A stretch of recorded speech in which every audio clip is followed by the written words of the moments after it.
Welcome to the video, everyone. Today we are going to be doing a little bit of deck building tips along with a little deck building that I'm going to be doing with the Iden Versio deck with the Energy Conversion Lab.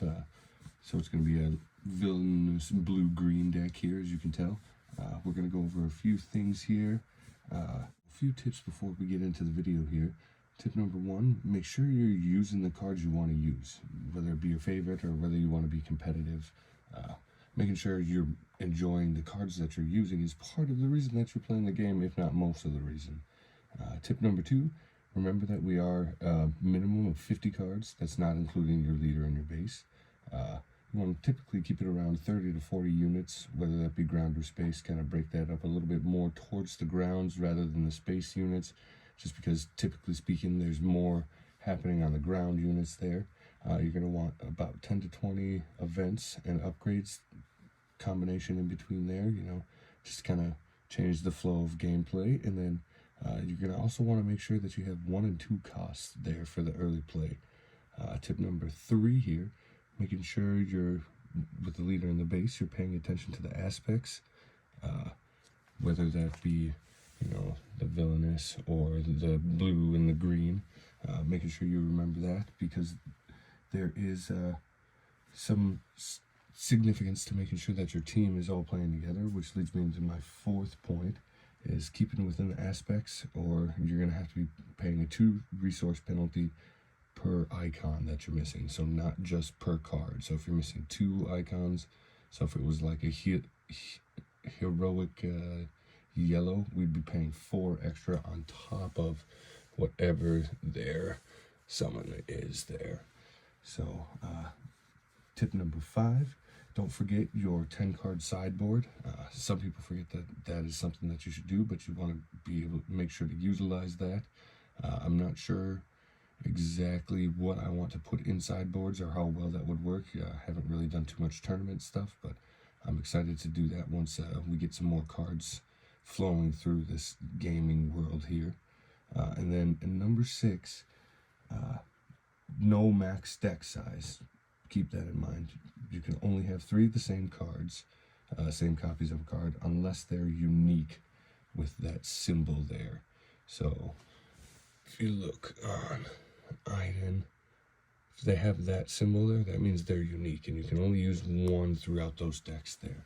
So before we begin separating or picking out our deck here, I just want to give you a little bit of tips here. So I've got, as you can see, got some events separated out here. Got our upgrades here. We've got our units here that don't have any sort of aspect there other than the villainy. Units that have no aspects. And then we've got everything divided out by their aspects, whether it be green or blue. And then we've got them by space or ground units. Just a little easier way to identify things and pick cards out there to make it so you enjoy the deck building a little bit easier there. So I'm going to take a few moments here and break down the piles of the decks here into a little bit further as we build through here. I'm going to be looking at, obviously, not only the blue and the green and the villainy, but I'm also going to be looking towards our Imperials and our troopers there and kind of build a deck around that, and be using as many of my hyperspace cards here, because I personally like the hyperspace better than even the hyperfoils. They just look cleaner, more defined, better artwork there for me. So at least in my opinion there. So give me just a moment here and I will be right back. All right, well, I got everything sorted out, I think, the way that I like it, and I would like to give it a shot and see where it goes from here. After finishing everything, I was a little bit heavy on the deck there. Ended up being 58 total cards there. The events and upgrades, I had a total of 17. The ground units, I had a total of 31. And the space units, I had a total of 10 for 41 total. So, a little bit heavy, but, we're going to try it out and see how it is. There's a few cards that I didn't want to cut, and then there were a bunch of cards that I absolutely needed in there. So I'm going to give you a little bit of a rundown of the Imperial Troopers that I got all going on there, and then give you 5 of my, what I feel are game-changing and most importance of the deck. And then I'm going to also go over my sidebar here, or sideboard, with Director Krennic as my swap in there. And let's just quick give you a rundown of the deck here. So like I said, a bunch of Imperials, some good restoration there. Basically getting things to hold the line there, give us up a little bit more, and heal damage either to a base or to another unit, giving that restore to people. So just basically blowing people away, you know, just getting some resources out there, throwing in Count Dooku because he's Count Dooku, of course. But again, a bunch of Imperial stuff playing towards each other, getting them going on, and helping each other out as far as their imperialism goes. Kind of like keeping a theme around my decks as it starts right now, especially because we're so little on it. But I think my top 5 game deck breakers on here would definitely have to be a Super Laser Technician. I remember using him in the Vader starter deck, and he was just phenomenal, so I had to definitely throw him in here. When he's defeated, you put this unit into a resource. When he's ready, it's just a 3-card, that's it. Whatever phase it is, he's ready. He's destroyed, he's ready on your resource. So, great card there. Another one here is the TIE Advanced, focusing on when played, given 2 experience to another friendly Imperial unit. I've got a whole bunch of cards there that are throwing down experience tokens, upgrades to hold them off longer, stave off the battle, get more resources, all that good jazz. So I think this will also be a good one because it focuses on the Imperial, and it's a space unit that's 4 there, and you know, it's always great there to have those space units. This one I think is going to be my 3rd best one here, the 97th Legion. Mainly being we're throwing down resources down. It is a 7 cost, but it is, unit gets +1/+1 for each resource you control. So as you go on and resource more and more, you're getting it higher and higher there. So that's kind of the stave off for what I was talking about in the beginning of the video there. My second one here is if we do get enough resource dump and held down, throwing down Relentless. It's first off a spaceship, so love that. And then it's the first event played by each opponent. Each round loses all abilities.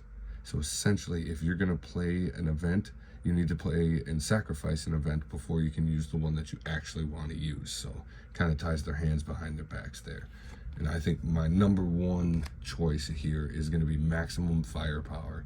A friendly Imperial unit deals damage equal to its power to a unit. Then another friendly Imperial unit deals damage equal to its power to the same unit. So that is insane. We're talking two attacks there for the power of 4. No one is being exhausted. You can attack again, hopefully dropping down those big bad boys there. But like I said, focusing on those Imperials, you know, just adding buffs to people like Snow Trooper Lieutenant when played, unit attacks. If it's an Imperial unit, gets +2/+0 for the attack. You know, General Taghi when played, give an experience token to each of the up to 3 trooper units. So of course I had to focus on my Imperials and the troopers here because, oh, what a surprise, Iden there is an Imperial trooper. Whoa, what? Keeping in the same realm of everything.